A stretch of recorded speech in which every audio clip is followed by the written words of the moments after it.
Hello guys, this is Suresh from Mezd Automation channel. Today I will show you how to fix this issue.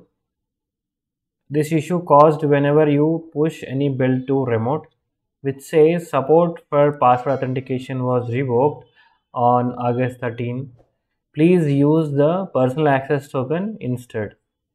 So to use the personal access token, you can go to this location and you can generate an access token and you can again push the build. So I will show you how can you generate that personal access token and you can utilize that. So let me open my Chrome and this is my Git repository, and you need to go to your profile and go to settings. Under that settings, go to developer settings, and then you will find this personal access token section. Click on this section and you need to click on this generate a new token, as I already created a one token. So you need to generate a new token. You need to provide the nodes for this partial access token, that what purpose that you are using this partial access token, then the expiration time, how much duration that you want this access token to be worked, and you can provide those many days, 7 days, 60, 30, 90 custom. And then after you can select the scope. So you can select a scope of all.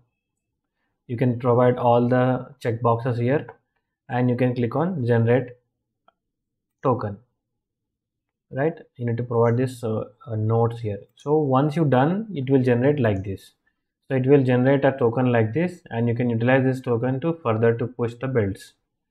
So let me use this access token instead of my username password authentication.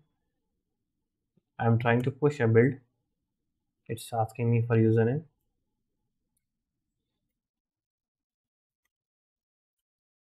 Okay, now I will use my access token here. Let me copy.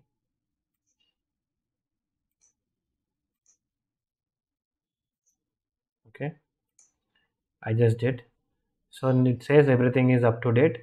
You don't want to use this personal access token every time when you push typing them manually. Then you can go to this credentials manager.